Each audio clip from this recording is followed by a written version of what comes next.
Right. Yeah. Okay. I think we're here. Okay. Right.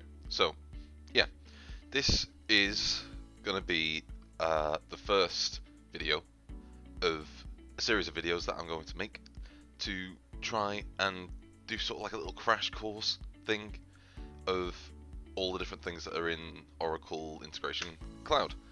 And a bit about me. Hello, my name's Sam, and I am an Oracle Integration Certified Specialist currently, working on integration projects and things like that. So I'll preface this at the start. If you're here, then you're probably interested in getting to know a bit more about Oracle integration. This is only going to be sort of a very surface level thing, and I'm just going to go over some of like the jargon terms and how to make your first integrations, or a baseline, basic knowledge tutorial sort of thing that I'm going for. If you're wanting to pass an exam of any kind, if you're trying to get certified as a Oracle integration specialist for work or something, then this is not going to be enough. We're just sort of doing surface level things here. If you are wanting to get certified, then I'd recommend going over to Oracle University because they've got like 40 hours of content over there. They go into a lot more detail. So if you want to get specialized, you want to get certified as a specialist or whatever, you're probably better off going through them. This is just I'm gonna try and make these like really short videos so that they're gonna be sort of easier to digest and you don't have to sit through 40 hours of content to get to sort of the basics. And it's a little bit for me as well to sort of come back to these and sort of remember what it is that I've learned. So let's get started then. Let's answer the question: what is integration, or what is Oracle Integration Cloud, otherwise known as OIC? Right, this is an acronym. OIC, Oracle Integration Cloud. Yeah, it is. It's a service, right? It's provided by Oracle with the intention of linking applications, business applications, to the cloud, right? So there's a little diagram going on here, all your computers going into the cloud, right? So a lot of businesses will have on-premise or on-prem apps that need to communicate with applications that just exist in the cloud. On-premise is installed and runs solely on the computer on the physical premise of the person or the organization using the software rather than in a remote facility such as the cloud, right? Whereas off-premise software, which is commonly called, for intents and purposes of this, is called SaaS, which is short for software as a service. In fact, I'll go to the next slide here. Yeah, there you go. Bit of a breakdown of what the difference is. SaaS versus license, on-premise hosting. That's sort of interchangeable words there.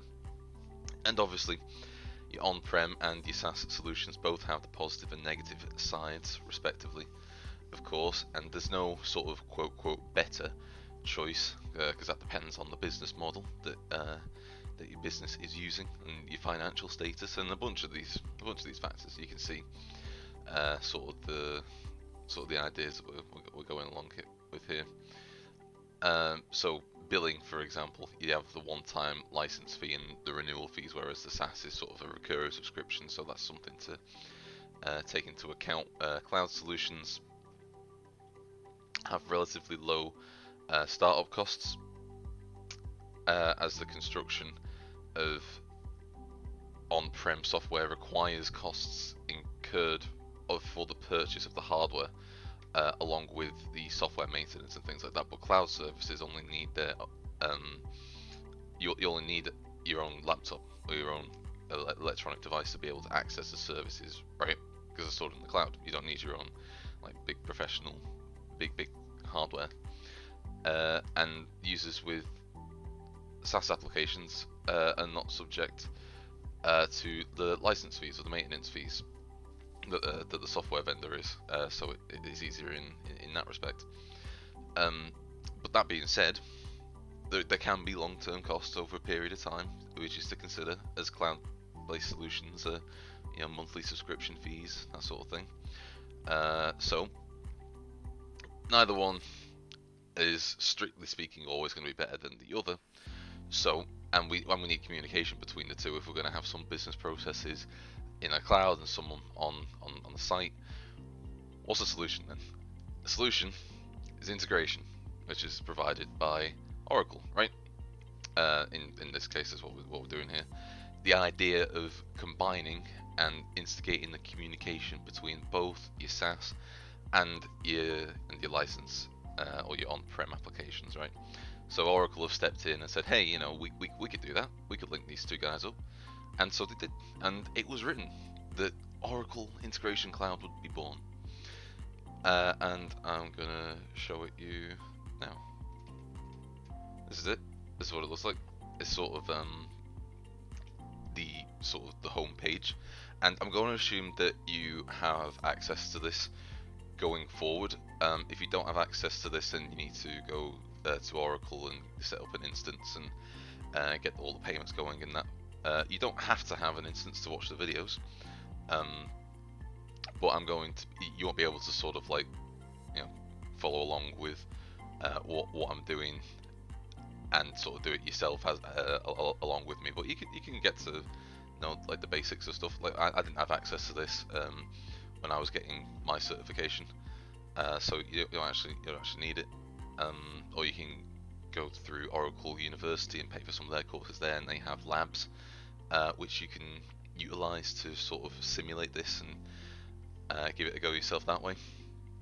But this is everything that there is in there. You've got your integrations page, and I'm going to be going through what all these are, what a visual builder is, what your processes are, what your process applications, decision models. We've got some amazing videos planned for decision models. I'd be loving to see that soon.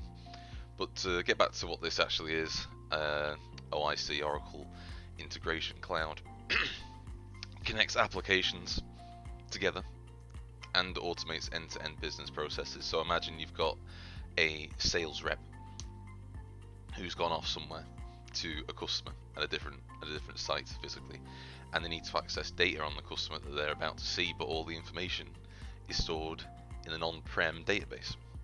What integration can do is, through your connections, can allow for a cloud application which the rep can access from any location. So they can have a new application that's on the cloud which can communicate securely, and that's important, very securely, with a piece of on-prem software back at the company headquarters, so they can retrieve the records as he needs them. In essence, what they've gone and done, right, Oracle, is that they've gone and made this visual tool to help developers design, monitor, and manage the connections between all of these applications, right?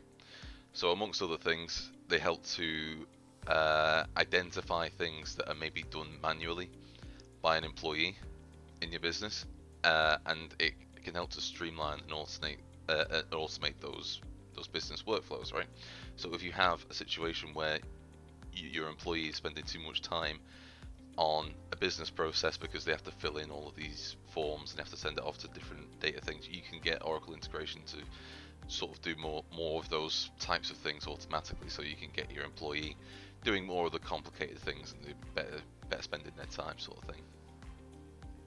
And the connection doesn't even have to be between a single SaaS application or a single on-prem app. You can also have SaaS to SaaS integrations too, and you can track multiple values and data points across all of these connections that you might have, all with this easy drag and drop tool, which we'll be going forward with in a bit, because next video I'll go over in more detail about the elements that are contained within an integration and what is needed to create one. So I hope you've enjoyed this first one. Hope it's not been too long, and I'll see you in the next one.